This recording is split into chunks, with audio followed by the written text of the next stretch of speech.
The amount of money you save on advertising is breathtaking. It's very easy for the startup to spend money on advertising. How many of your customers are repeat customers? And the higher the number, the better it is for investors.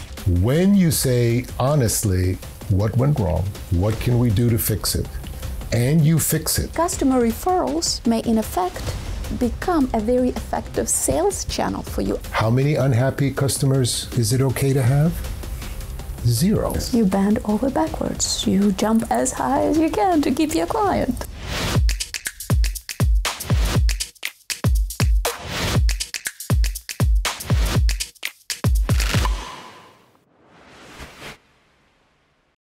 You know, it's very easy for the startup to spend money on advertising, if they have any money at all.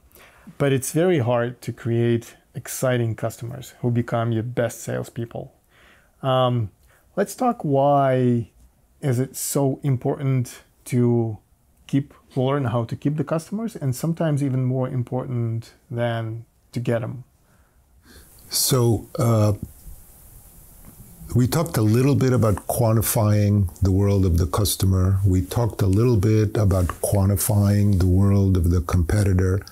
Here, quantifying these two variables is critical. And what I mean by that is every startup business has this huge downward force called customer attrition that's trying to kill you. I sold the customer, I went through all of these steps, and 3 months later, the customer is gone.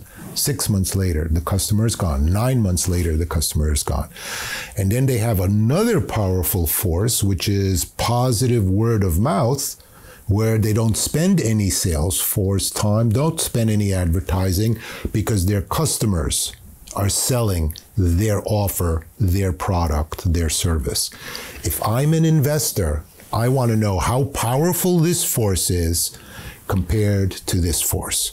Because if this force is greater than this, I will have to spend a fortune on sales, and I have to think very carefully about my advertising decisions. Because if what my company is doing is creating negative experiences, then if I advertise a lot, I will advertise more negative experiences, and it is a form of suicide. The attrition is, no matter how much I pour into the top of the pail, it leaks out at the bottom. And the reason that is important to quantify is twofold. How much time do I have left to live? Because I will burn cash more quickly. But the other and maybe 10 times more important reason is, why is this happening? Is this happening because I'm selling to the wrong customers who don't value what I do and for whom I don't add value? Is this happening because there are some shortcomings or missing pieces in my product or offer that catch up with me in 3 to 4 months?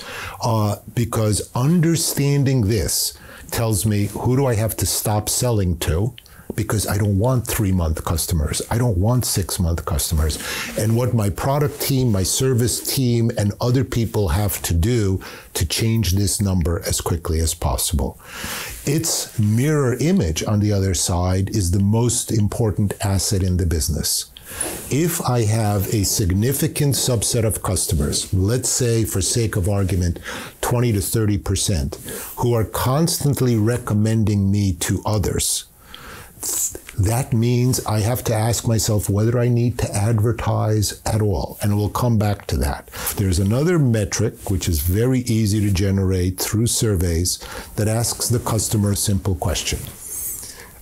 Did you recommend our offer 5 times or more in the last month? Did you recommend our offer to friends, colleagues, acquaintances 5 times or more in the last month? There are some companies who have that metric at a 5 to 10% level, okay? Not very strong, but good to know. There are others who have it at a 15 to 25% level. Not bad. That does a lot of your marketing work for you. There are companies who have that at the 40 to 50% level. Every business should be trying to get that ratio up as much as possible, as soon as possible, and to get this ratio down. And I honestly don't know which is more urgent. It probably depends on your business and your competition. But not knowing these two numbers on a month-by-month basis is just an invitation to disaster. Now, it's worth asking, how good can we get? Can I build a ridiculously successful, high-growing business with zero advertising? Just ask Costco. Just ask Trader Joe's. Look at the culture of WhatsApp and you see the results. The amount of money you save on advertising is breathtaking. The amount of money you save by not having to incur the costs of new customer acquisition are breathtaking. So what's my attrition, the hammer that's banging me down? What's my word of mouth engine? What's bringing me up? Do I understand the numbers? Do I understand why in both cases? And do I, with urgency, translate into, here's what we need to do to change our offer, to change our culture, to change our services, to keep this number going down and this number going up? Yeah, for founders, entrepreneurs out there, I think be ready to answer the question, how many of your customers are repeat customers? And the higher the number, the better it is for investors. Another question that we usually ask, how often do your clients recommend you to other clients? We often ask that. Again, I have to give you, because these customer referrals may in effect become a very effective sales channel for you, as it is for my company, for example. We just recently had a meeting of our salespeople, and our top sellers were giving their recommendation, what is it they do in their sales practice that is very successful for them. What do you think was the common theme? And number one thing they all talked about, they ask for customer referrals. And they do it systematically. They proactively go to their clients and say, can you recommend us to somebody? And it becomes a part of their sales discipline. Yep. And so be prepared for these two types of questions. The third thing that I want to say is what may help with the customer churn, and it helps many businesses, not in all businesses it's possible, but coming up with a guarantee, some sort of guarantee. How you guarantee your business if the client is not happy? How will you rectify the problem? How will you fix it? And that helps with the churn problem in a big way. So again, not always possible, but if you can address it, if you can come up with it, it's a big win for your business. The other response is, if we can repair this, if we can turn it around, understand that they will become the best of our customer salespeople. When you say, honestly, what went wrong? What can we do to fix it? And you fix it, how the customer feels about that is extraordinary, and they will tell everybody about it. So how do you, is that something that has to be part of the culture? Is that something that you have to hire people that will teach you how to tackle problems like that? Because obviously we understand that every once in a while, basically any company will have a problem with unsatisfied customers. So what's the percentage that we can neglect?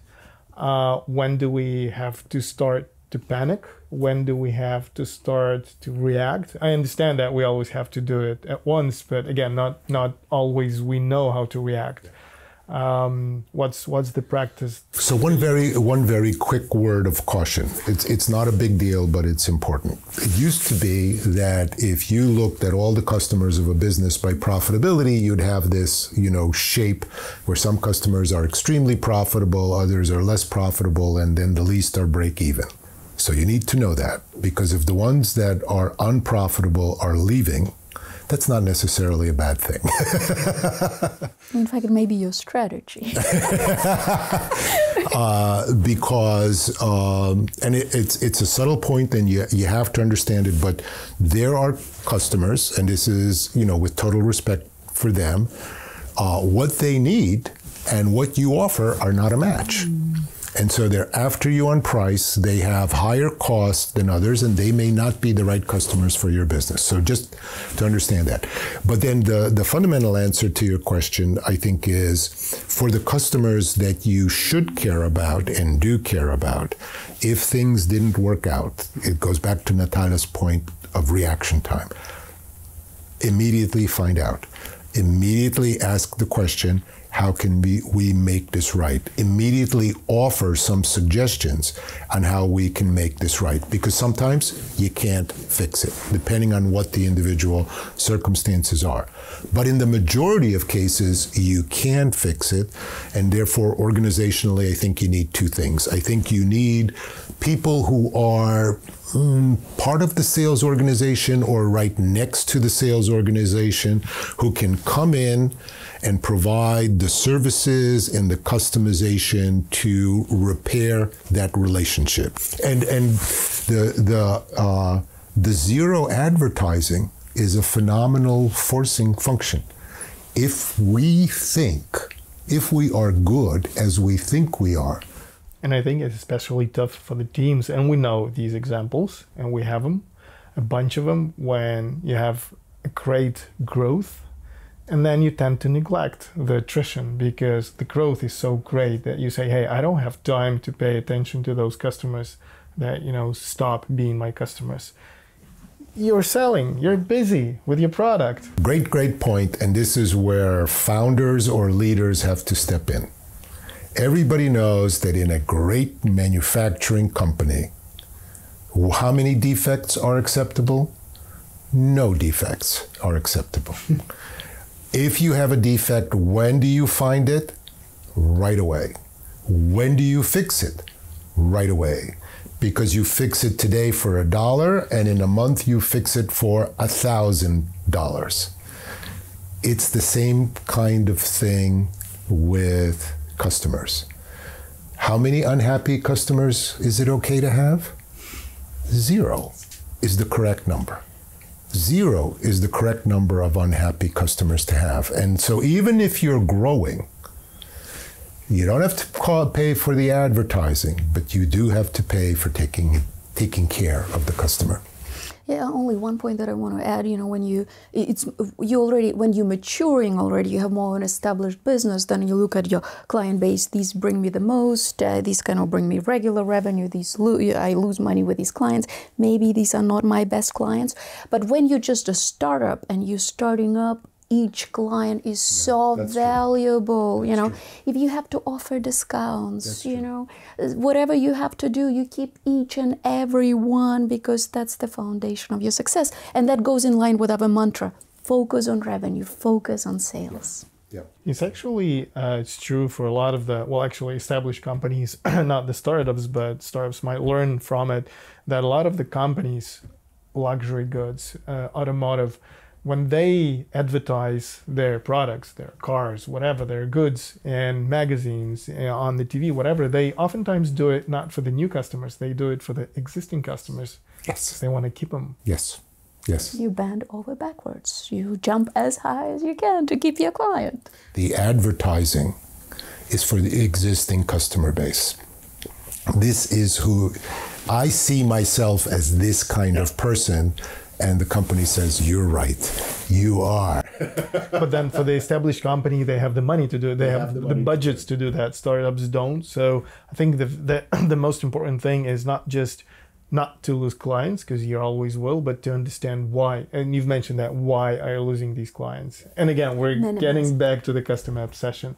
And I don't agree with that, but I sort of understand it, that in many ways, for the startup founders, when they sell and when they grow and they show great numbers, it's very uncomfortable to go back to the existing customers trying to figure out why they don't stick to you, because you're not busy with selling, right? And just a couple of minutes ago, we were talking about, hey, sales, and now you have to stop doing that and go back and try to figure out, okay, so why aren't they buying?